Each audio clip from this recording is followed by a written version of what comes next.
All right, let's get started. Okay, so thank you everyone for joining our final webinar for 2021. Of course, thank you for your support over the year and your attendance from all over the world today. And welcome to our session on goal-based investing, Unpacked, How to Engage the Digital Investor. Our agenda today includes a brief look at who InvestSuite is, and then we dive right into unpacking goal-based investing with two guests today. Lastly, we'll address any questions. You will find a Q&A button available at the bottom of the Zoom browser. Please feel free to drop any questions over the session and we'll address them at the end. Of course, if we don't have time or if we don't get through all the questions, we will send a follow-up email with the responses and of course connect with you directly. My name is Joyce Chu, and I'm Head of Sales Structuring and Wealth Tech Specialist at InvestSuite. And a brief about InvestSuite. In essence, our purpose as a B2B InvestTech provider is to help financial institutions realize their digital wealth transformation journeys so they can keep, gain, and serve new generations of investors with the most delightful investing experiences. We do this by combining mind-blowing technology with amazing creativity. InvestSuite is truly where bankers, creative designers, Imagineers, developers, behavioral scientists, and mathematicians all come together to build creative, human-centric solutions that's backed by next-generation technology. And today's session is a true testament of exactly that, as we discuss how we study and research human behavioral as scientists and how it can be incorporated into technology. So goal-based investing unpacked. What we'll discuss today is goal-based investing, not from a financial or mathematical point of view, but from a human-centric point of view to really drive engagement. Our first guest speaker today is Dr. Klaus Harnack, cognitive scientist and social psychologist who has spent his career as an academic and behavioral consultant. His goal of bridging the gap between behavioral research and economic settings has allowed him to be the co-author of the book, The Trust Mandate, the behavioral science behind how asset managers really win and keep clients. Our second speaker is InvestSuite's own Sven Moons. He is our customer and human insights expert and author of our Insight series, which you can find on our website. He focuses on the human wants and needs regarding investments and investment services. So any way you cut it, the ultimate purpose of any financial advice, whether it's personal and in person or automated robo-advice, is to find that perfect match between specific needs of a client and a financial product or service that will fulfill this need. Financial institutions are already quite good at this from a technical point of view.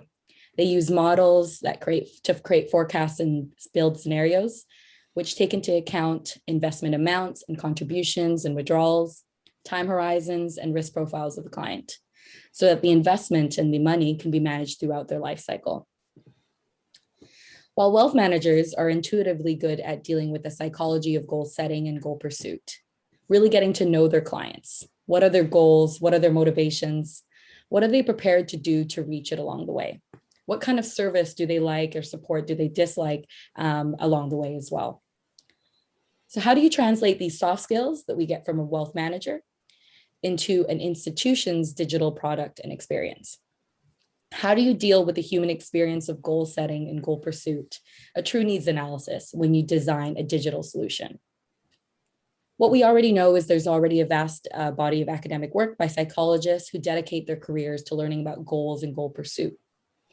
And we see that these strategies have already come up and are well executed in other digital platforms. For instance, health and fitness apps like Strava, Runkeeper, or this one, Zoba. These are the kind of apps that really manage to engage people. They help the user first set their goal, and then they use smart tactics and nudging to help them stay engaged, motivated, and really track towards that goal and pursue that goal. This is exactly what we aim to do at InvestSuite. We want to design digital investment tools that are sensitive to the very human experience of goal setting and goal pursuit. To do that design, we base it on research. And to find out more about how retail investors think about their goals and how they intend to pursue those goals, we did two things. First, we partnered with Dr. Klaus, who's an expert on the subject. And together we set up this large scale survey with about 4,700 retail or potential investors of which you can see the details here on the screen. So over the next 45 minutes, Dr. Klaus and Sven will explain how we approach the research and the underlying psychological models. Plus, we'll also share some of the findings as well as some of the insights that maybe point out some of the gaps that financial institutions are currently offering and what clients are expecting nowadays. Our time is somewhat limited, so we can't go into too much detail, but I would refer you to the 3 white papers that we'll be publishing on this subject and our website that will have some tools on these resources so you can read more. So I'll now hand it over to Klaus. Thank you very much and enjoy. Yeah, thank you, Joyce, for the nice introduction. And so I will try to introduce you into the topics, and I will try to give you like the theoretical background of our research. It's about the investor's Rubicon. So how to set investment goals. This was our aim in the present research, and Sven and I, well, we put our heads together and we thought about good theories, empirical findings that help us to assess really the needs, the motivation of people concerning the domain of financial goal setting. So the ultimate purpose was to find the right variables that we can put into an intelligent app to really strive for maximum of a person and product fit. For instance, you can think about hyper-personalized portfolios. You can think about an interface that really addresses the needs of the people. So this was our quest to come up with these needs and the desires, as well as the plans people have concerning the financial domain. So in a sense, it was easy because goal striving or motivation is not dependent on the domain. So somebody who has the goal to be more sportive, has the goal to eat more nutritious whatsoever. These kind of goals, the mechanisms behind are not so different as thinking about the financial domain, for instance. So what I'm going to do right now is to introduce a couple of classical models that we use to give a backbone to our research. And the first one is the Rubicon model of action phases. So what you see, it's divided into 4 different stages. So you have a pre-decisional phase, the motivational part, the post-decisional, it's about the planning, and then you have the phase of action and an evaluation phase. And you see there between the choosing and the planning, there's the red dotted line, and that's what we call the Rubicon. The Rubicon is actually a metaphor. When Caesar started the Roman Civil War 50 before Christ, he thought about, well, I can start this trouble, I can start this war, why should I do it? So this is like the pre-phase. But once he crossed the Rubicon with his army and was confronted with the other army, there is no more why. It's about the how to execute the goals and how to be successful in this battle. And what you see is that there's an essential shift of how we think and how we perceive. So we are looking at different kinds of information while we are in the why phase, considering why we should go for goal striving or how to implement it.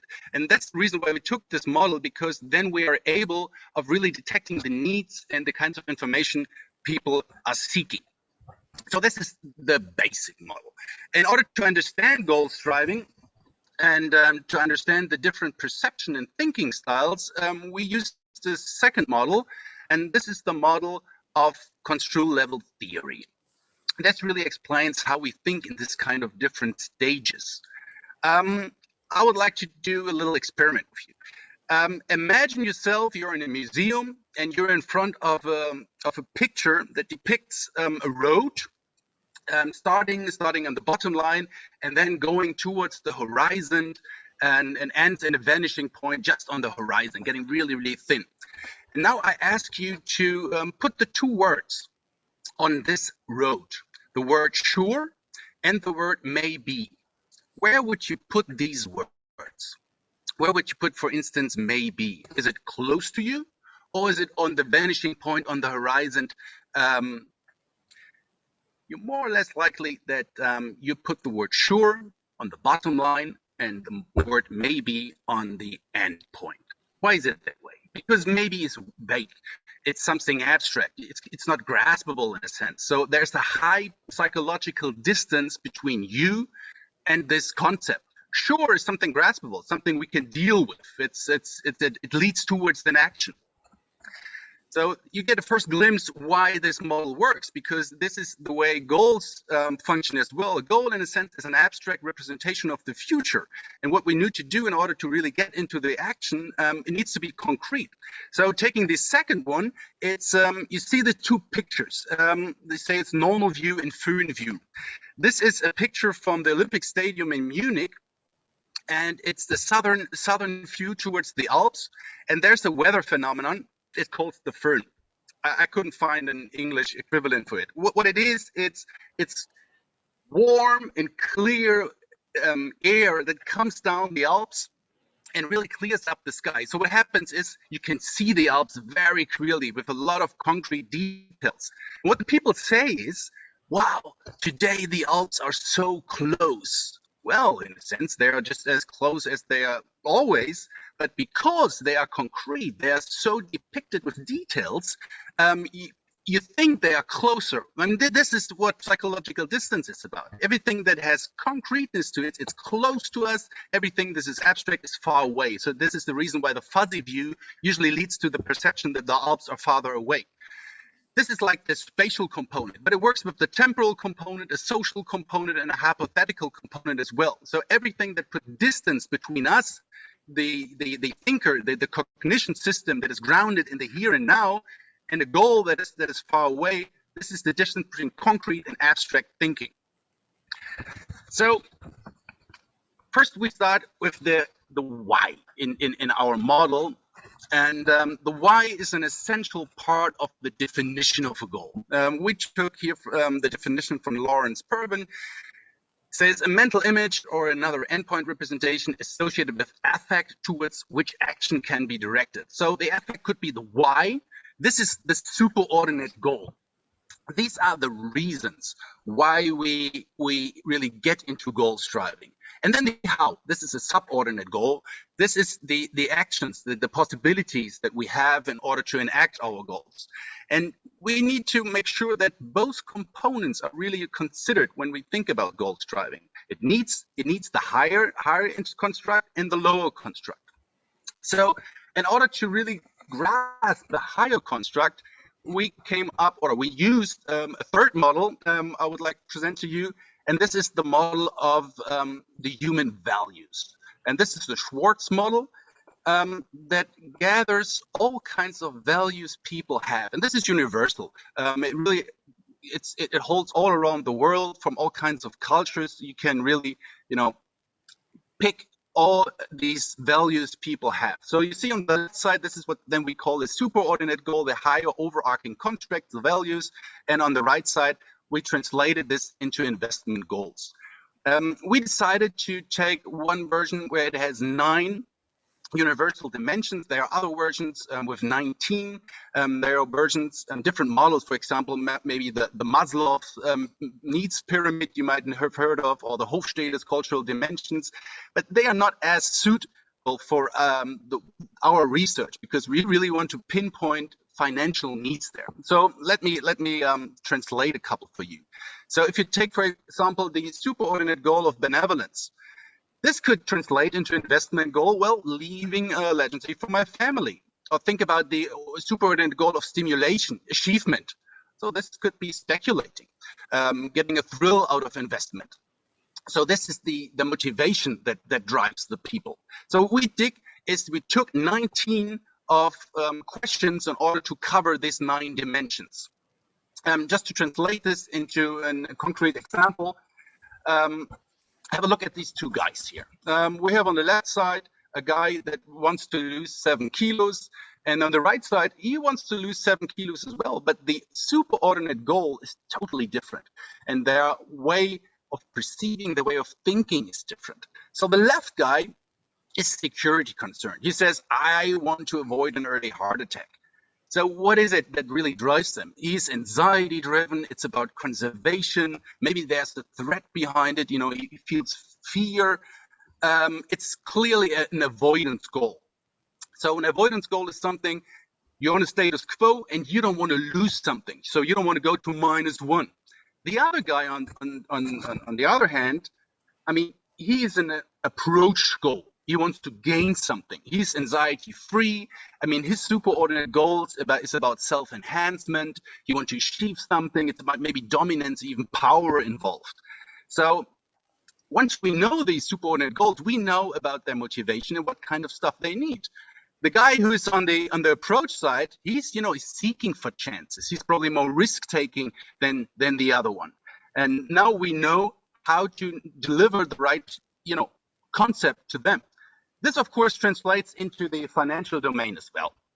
So let's take two different overarching concepts. We have the concept of benevolence and hedonism. The left guy, this father, he wants to leave something to his kids. So he says, I want to support my kids and help them get through life. This is one of his saving goals. This is surely a social focus. He's, is concerned about stability. Whereas the other guy, I mean, this is a personal focus. He wants to do something for himself. He says, when I'm 40, I want to take a sabbatical and travel around the world. This is excitement. This is about change. This is seeking chances on the other end, so that he might be more risk-taking as well at the end. So with these different dimensions in the cultural overarching concept, we know the why. And the why, to sum it up, is an essential component of the definition of a goal. So we have the superordinate goal, and this is very, very important that we are reminded on our values. And these values make sure that commitment is always high. And once we have that, then planning is a lot easier, and then planning makes sense once we know about the overarching ideas. So for now, this is like the theoretical part, and Sven will now provide you with a couple of numbers we gained out of our research so that you have a clearer picture of mind what we were really doing. Thanks so far. Okay, thank you, Klaus. So in our research, what we learned from our research with regards to investment goals and the motivations of retail investors is this.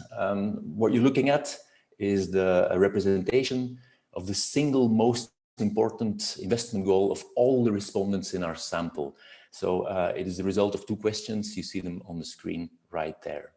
The smaller bars you can see listed from A to S, those are the 19 investment goals we presented to respondents, and the larger slices are the 9 superordinate motivations that correspond with those goals, and Klaus showed them already earlier in the slides.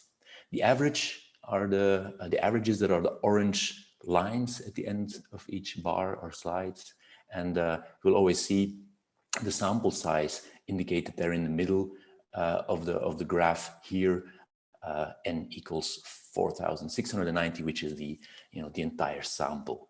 This is in fact a screenshot from an interactive graph that you can find on our website. So if you want to find out and see what motivates different segments within the total sample that we got here, you can go and check that out. It's free. Today, I'll just show the differences between a few segments to give you an impression. First, some national differences. As you can see on the left there, we Belgians are very conservative people. Our investment goals are driven more than my average by the need for security and conformity, and also benevolence, which is, as Klaus said, leaving this inheritance for children or helping others. It is not at all egocentric, but it's, as it says there, self-transcending. The Dutch on the right, they are not so conservative, as you can see. Of all the countries in our sample, they are the investors that are most driven by both hedonism and, remarkably, also by universalism, the little green bar at the top right there. Nearly twice as many Dutch than Belgian investors invest with a specific purpose to create a sustainable economy. One of the things you can see when you compare the investors in the Nordics in these graphs is that the Danes and the Swedes are champions in self-direction, the light green bar at the left top. They're strongly driven by a need for financial independence and the desire to live the life that they want after retirement. When looking at these graphs, I think it's also important to remember that, that the reason why this model has a round shape is because it is actually a continuum, right? Motivations, they flow from one category to the other, and boundaries are not super strict. For instance, when you look at conformity and security, well, remember that conformity is about maintaining things as they are, keeping what you have, etc. Security is about feeling safe from the outside world. And so these things, they overlap in a way. Another thing that's remarkable, at least to us, is how few people are motivated by that self-transcending and unegocentric universalism. In the Nordics, this little green bar, in fact, for and this is the most important #1 investment goal, the little bar never reaches 3%. On the website, so you find the interactive graph. You can play around with all the variables and see how results differ between male, female, rich, not rich, digitally savvy or not, or as this slide here shows, people who are single or who are in a relationship. Singles being more driven by a need for security and also self-direction. Couples, they're driven more by a need for benevolence towards other. The line there crosses the orange average. People with children, not surprisingly, are even more motivated by benevolence for their investments. It is obvious, yes, of course, but I think this graph clearly shows that there's a real market for investing for, or maybe even with, your children. I think this is a real thing. You can also compare the generations in the graph. If you go to the website, there's what I'm showing here is millennials versus the silent generation. And what you see clearly is one is more driven by all these self-enhancement motivations like power and achievement. Young people, they want to get somewhere. The others, the older people, are more conservation driven. With what you see there is high scores in conformity, security. They basically want to stay where they are. A few overall things that we noticed from the research.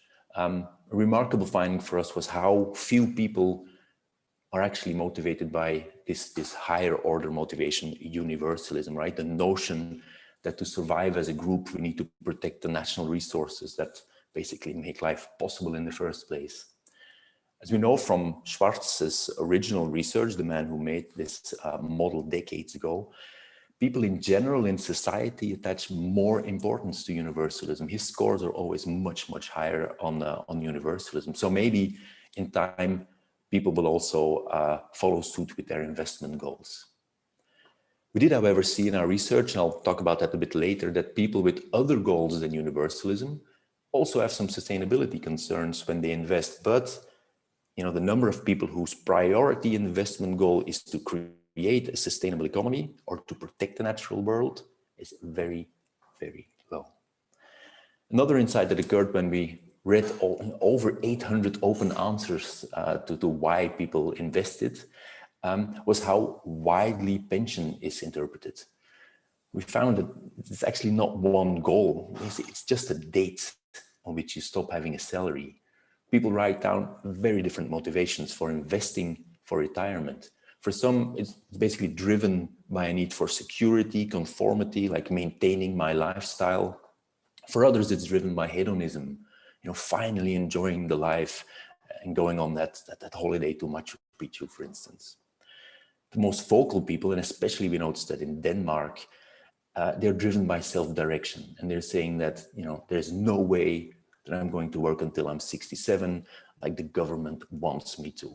This FIRE trend, this financial independence, retire early, seems like a really big thing based on what we read. And I think this definitely deserves some further research. Final insight that I'd like to share on this topic is this graph. It illustrates how many investment goals the respondents in our survey had. As you see here, the way we asked the question made an enormous difference.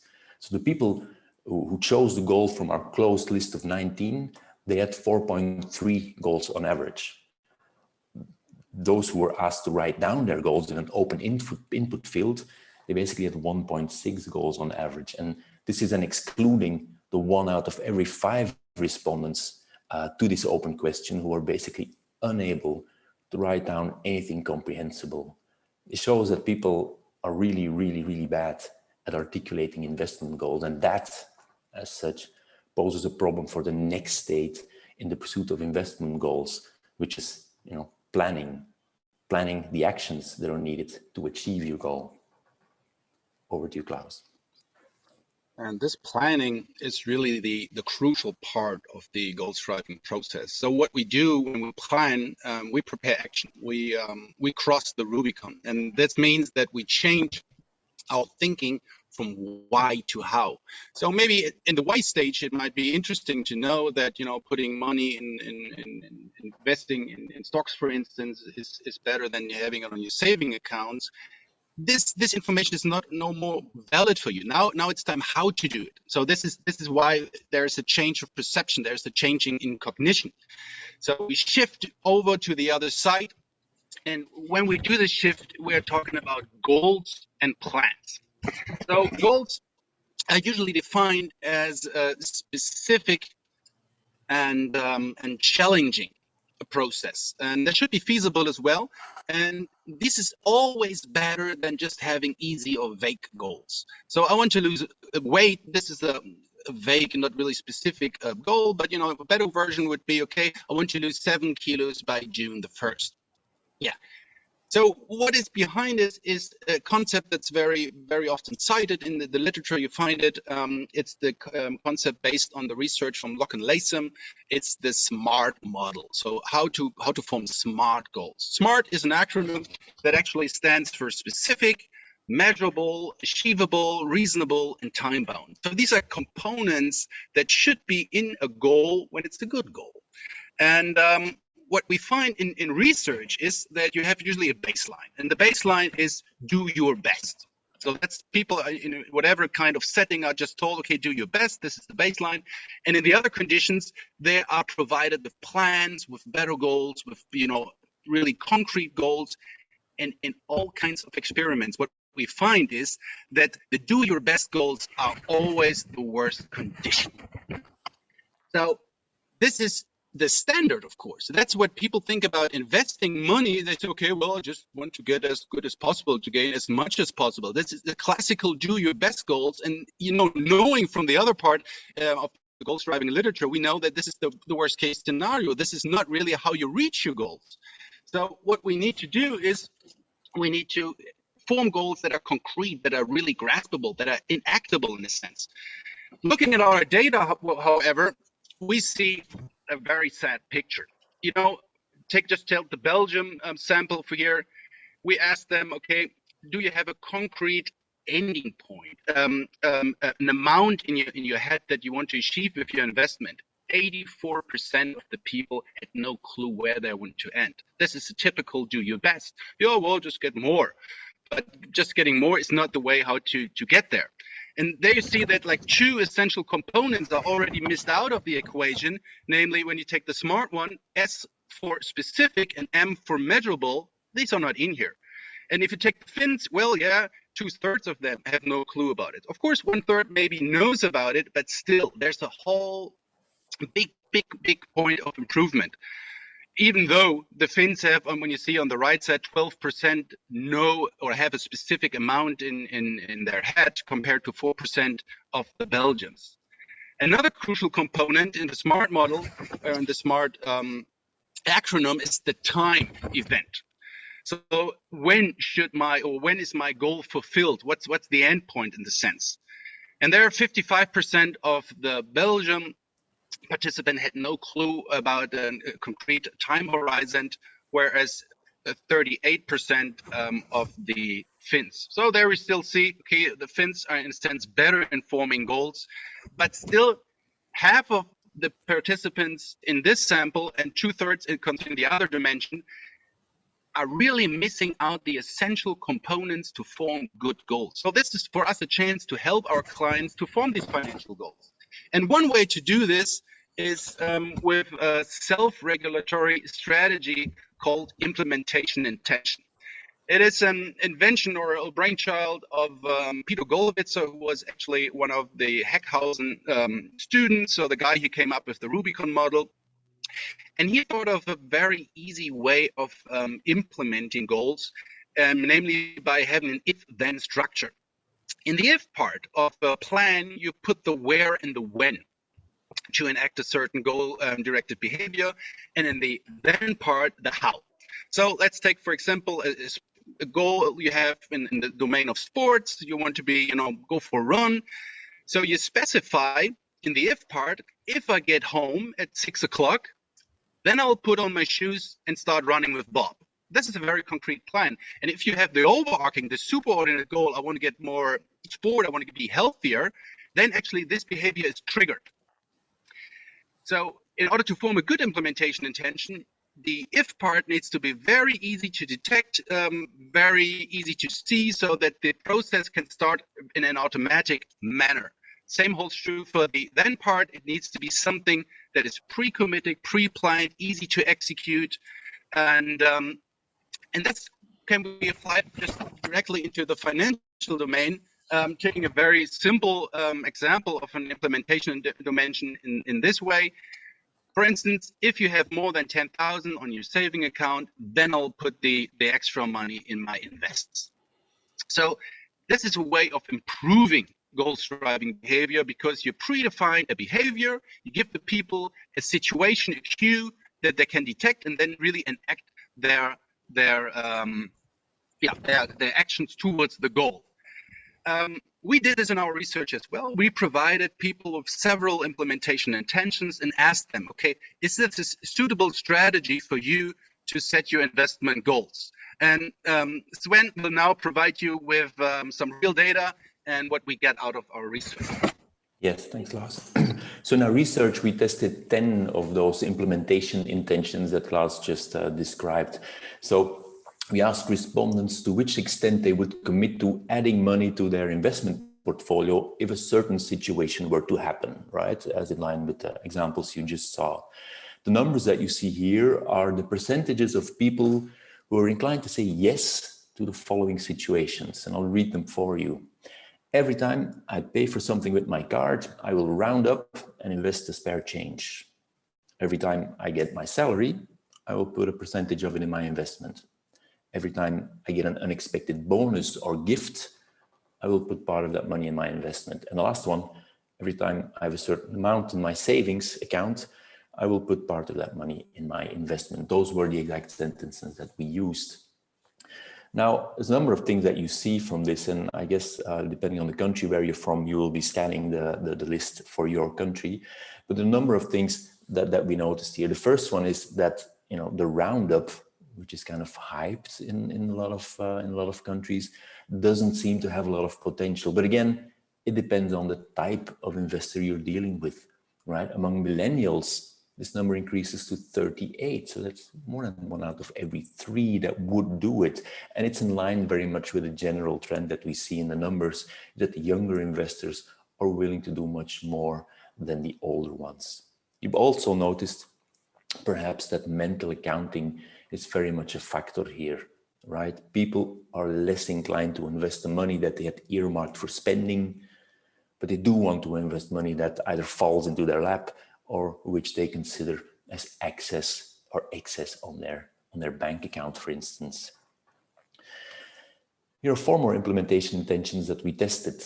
I'll read them for you and just check out the numbers. If the prices of securities are favorable, that is, if there is a market correction, I will increase my investment. If I notice that I'm not on track to reach my goal, I will increase.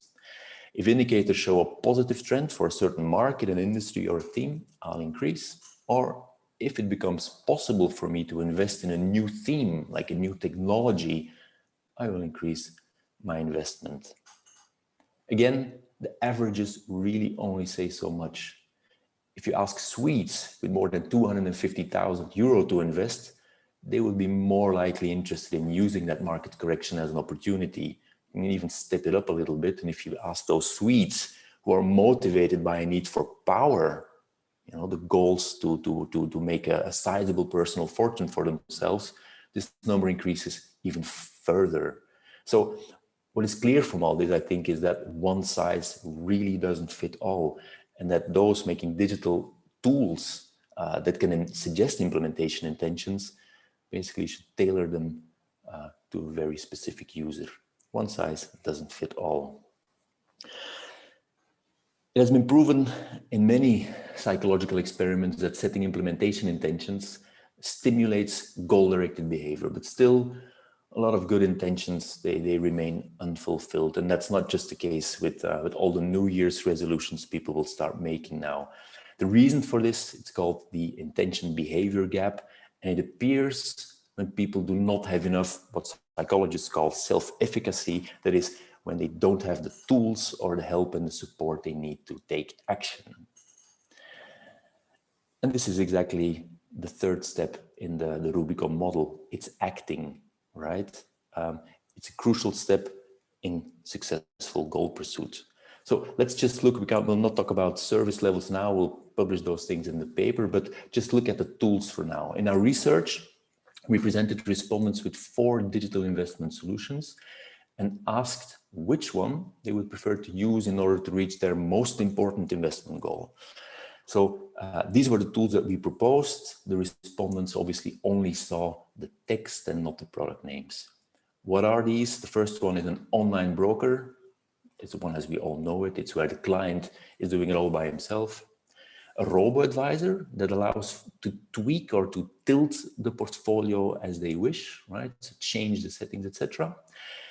A portfolio created and managed by a human advisor, but with an app where you can follow up on the evolutions of your investments, or a human hybrid advisor.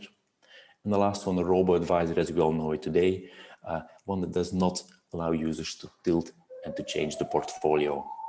So what are the results that we saw? When we look at the results across investors in different countries, we see that, as you can see, except for the Netherlands, most investors still prefer a human hybrid advisor. A person basically who does it for you and supplies you with an app so you can see what's happening. This is the most popular. A second remarkable thing that we immediately notice is that the robo-advisor with tilting, that proposition, the one that allows you to tweak your portfolio, is twice as appealing as the one that you can't manipulate. So you feel here that people really want also to have some form of control of the application. More interesting than the national differences are generational differences with regards to the appeal of those 4 product propositions. Here are the numbers for Belgium and the Netherlands. We've combined them together here. And what you can see is that one, the human hybrid solution is much less appealing to younger people. You can see how it declines. And 2, the online broker and the robo with tilting solution are more appealing to young people. The robo proposition is even more than twice as appealing, as you can see. The sample sizes are big enough, so I can share also the individual numbers for Denmark. We're looking at over 800 participants here. Different numbers, but the same general trend. Again, 1 out of every 3 millennials would choose a robo-advisor, and less than 1 out of every 4 would choose a human hybrid advisor. Here's Sweden. The differences between young and old, I feel, in my opinion, they are gigantic. I don't know if there's any Swedish bankers in this call, but I'd love to hear your reactions to these numbers. Again, sample size is over 800. And here are the very explicit Finns. 43% of Gen Z Finns would go for an online broker solution. That's the highest number in any survey that we've done to date. For each of the 4 product propositions, we also asked respondents which kinds of product qualities these products should have.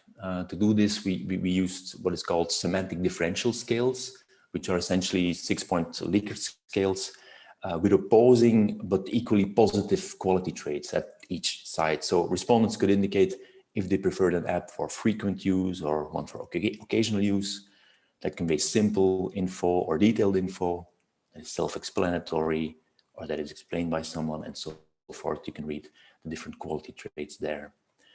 We asked more than 9, but I wanted to show with this how similar the expectations are of the investors with the different product preferences. As you can see here, the expected qualities of an online broker platform are very similar to those of a robo-advisor here with tilting. Some segments in the investor population have different quality preferences, however. Here you can see where boomers and millennials differ in opinion. We'll share more details on this one also, and also on the service preferences of people in our next white paper, so you can read more about it then.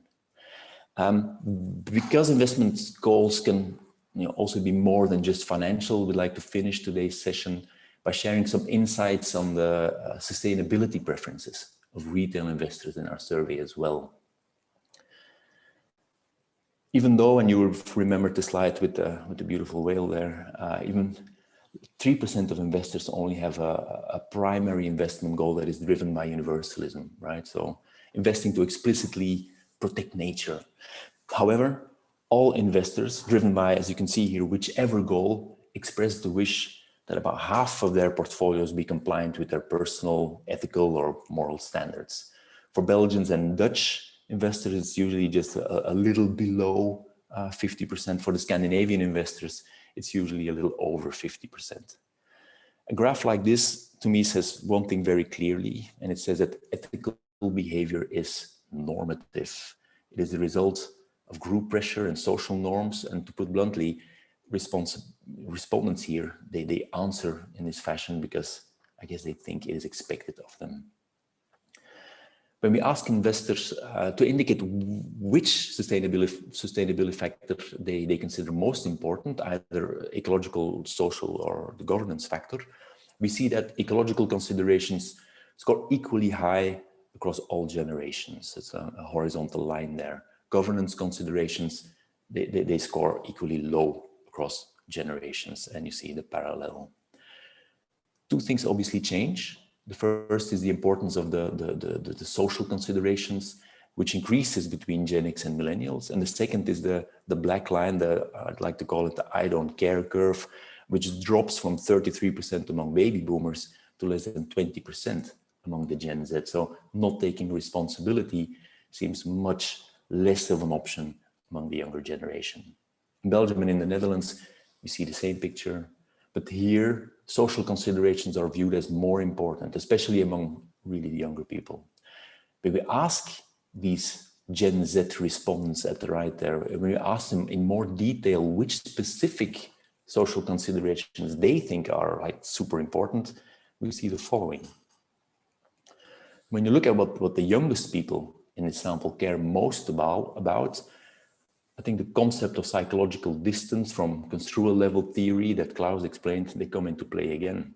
Young people, they care about things that they know, and they care about things that are close and for which they can immediately think of some very concrete examples. Issues with regards to working conditions, minimum wages are things they will experience more than older people and therefore find more important. Diversity issues, gender pay gap, those are things older people seem to pay little attention to, but as you can see in the numbers, for Gen Z, it is a real thing. The last table in this presentation, before closing off, offers some insights into how digital investment tools can allow people to express their sustainability preferences, right? Do they want to either choose or avoid specific instruments, and then at what level do they want to do that? At a company level, industry, or a theme? Or do they not want to choose or avoid anything?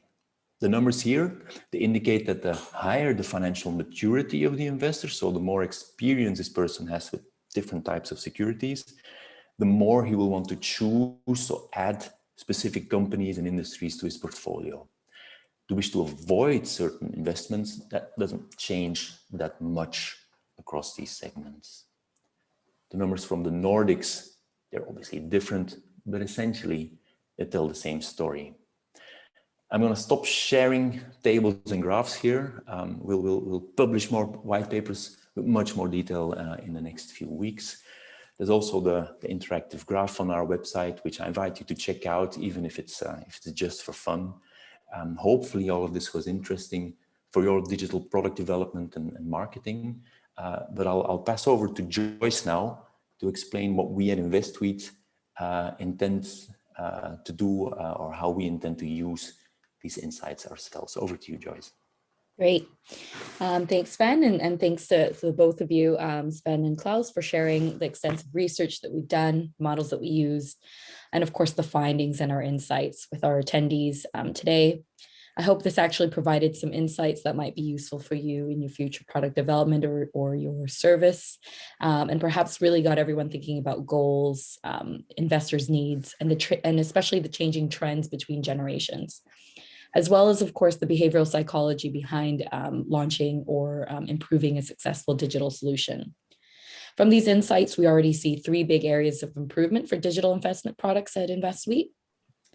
First, from a MiFID compliant point of view, digital onboarding, which we think can evolve from having a regulatory focus to having a real needs-oriented goal profiling service offering instead, including sustainability goals as well.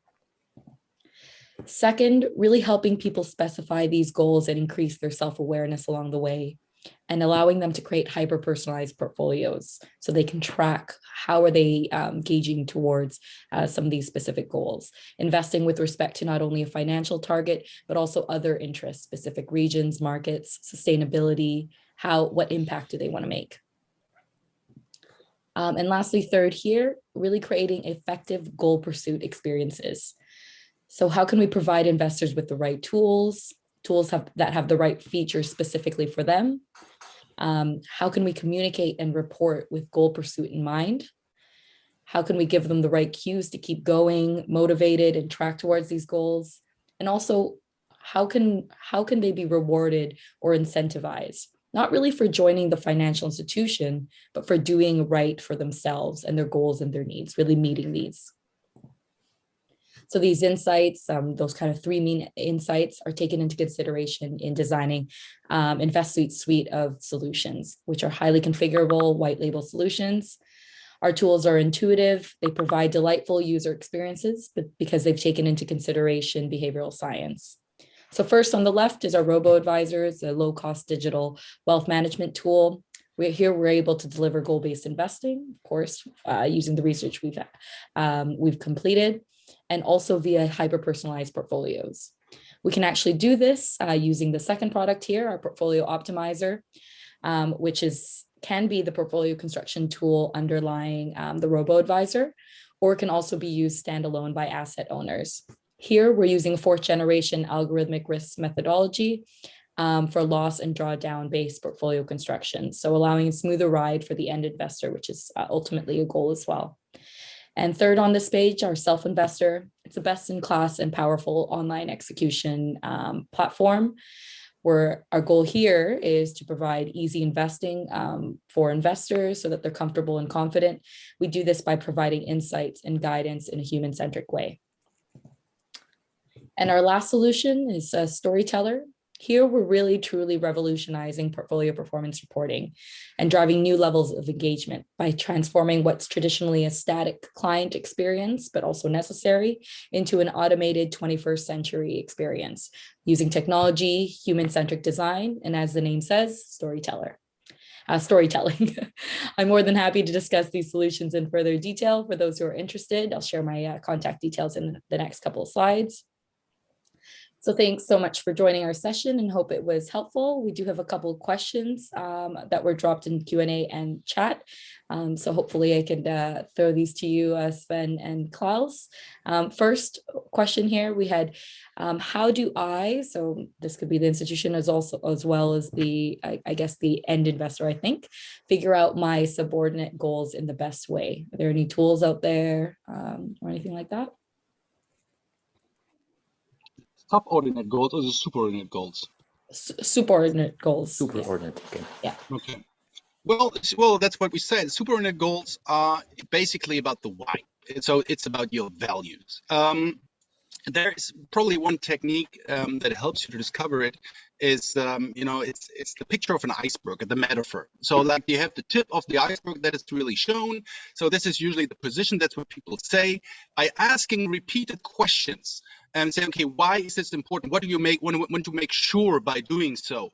You can somehow measure this iceberg, and at the bottom of this iceberg, there's usually the interest. So this is the way, it's a negotiation technique actually, to go from the position towards the interest. So asking yourself, what kind of values do I have, is simply the repeated why question. And then you usually come up with the superordered need to it.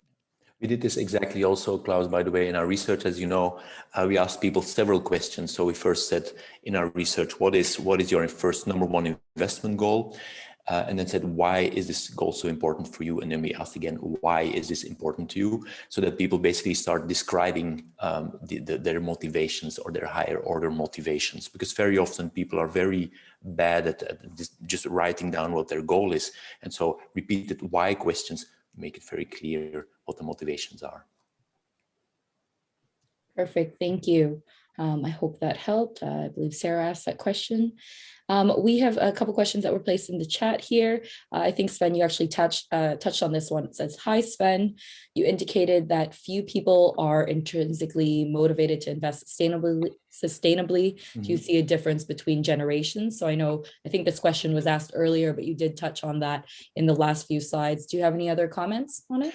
Yes, we'll go into the actual exact numbers in the white paper. It is true that younger people are more motivated by universalism. But the important thing to remember when you saw the graph, the 3%, is that what we were looking at is the number one. It's goal priorities. This is your number one goal. And the number one goal, there's very few people who indicate that their number one thing that they want to do is driven by universalism. It is to build a sustainable economy, contribute to protecting nature and those things. So what you notice is that a lot of people have other goals. It could be benevolence. It could be, I want to create something for my children. It could be hedonic. I want to go on holiday, or it could be any other goal. And within that goal, people will say that it needs to comply to a number of their own ethical and moral standards. But usually it is not fully, it will be only about half of their investment portfolio that they want to be directed towards that. So yes, there are slightly more young people who are more universal, but it's not that such a clear picture. Perfect. I think actually you also answered the next question, which Sagar was based on your insights about sustainability of these generations. Would you say sustainability-focused investing concepts could be launched successfully among millennials, even though universalism is low score? I think, but if I go look at the numbers here, if you were to launch two products, and one would be save the planet or contribute to nature, then there will be fewer people who will be attracted by that. If on the other hand you say, here is a perfect product, a life cycle product or whatever for your pension, and by the way, it does not harm, then I think you're in the market for you can sell that very well. But really saying what we see in the numbers is that if you really say this is a fund or a product made for preserving the earth, well, you're not going to get a lot of people. Maybe building upon what Sven just said, is usually what we find that there's a very strong effect that when you remind people about their values, the message usually becomes more persuasive. So, putting into an argument why this it's a good product, and you add their values, they can identify with this product even further, and then the likelihood that they will take it is a lot higher. And the second idea to even get this generation with ESG products is to remind them that this is a way of really changing something. Because usually people might be, tied to the idea that, changing the world is about voting, but the financial world is actually the world that changes our real world, our economy out there. And by, taking part in this process, why choosing these kind of products, they can, participate, and participation is a very, very important value or idea for the people. But I think they just don't have it on the screen yet. I mean, it's just not part of a mainstream discussion so far. So there's definitely potential. Yep, no, I agree. I think there's another question here. It's targeted towards me, but also we can all freely respond. But it says, is there any technology in place proven to help customers get over Rubicon? So essentially how we see it with our solutions, it's not necessarily getting over, but addressing the Rubicon way of goal pursuit. And it's not necessarily this technology standalone, but our goal really is to incorporate tools and features, functionalities along the user journey of digital tools to really help them meet this goal pursuit. So that might be in nudging, that might be in education, that might be in financial planning incorporated in advice to really help them track towards their goal, motivate them so that they're moving along the way, and also reporting back to them how are they meeting these goals, each individual goals. So Klaus had mentioned what, from a sustainability point of view or from an impact point of view, what is the effect that you're bringing about by investing. So yes, I think it's that added value that can actually really be implemented in many technology or digital experiences. Anything to add, Sven and Klaus? Well, maybe that what I mentioned with the implementation intention, it does not help you to get over the Rubicon. But once you cross the Rubicon, and make sure that you don't drown in that river, but really can get started if you're on the other side. So that you have a situation and they have an idea how to really enact towards your goal driving behavior. So this is probably one way of dealing with this problem. Yeah, actually, I also think that nowadays, with digital platforms in mind, it's that constant kind of step-by-step communication. And so, our solutions, for example, will provide nudges, notifications, as well as reporting, which we talked about, communicating over time to make sure that they're not drowning and finding that, okay, they're already far away from their goal. They know step by step or over time how they're meeting those goals. Okay, I think that's actually time. I think we've got one more slide that, of course, thanks everyone for joining us today. And thanks to our guest speakers. You can see all of our contact information on here if you'd like to connect with each of us. And of course, follow us, InvestSuite, on LinkedIn, or give us a search on Google to find our website. We will be sharing a follow-up email with today's recording, as well as some useful material. I expect this in the next few days. And of course, feel free to connect with us if you have any follow-up questions. Many thanks again, and we wish you a successful end of year, and we look forward to inviting you to our next session next year.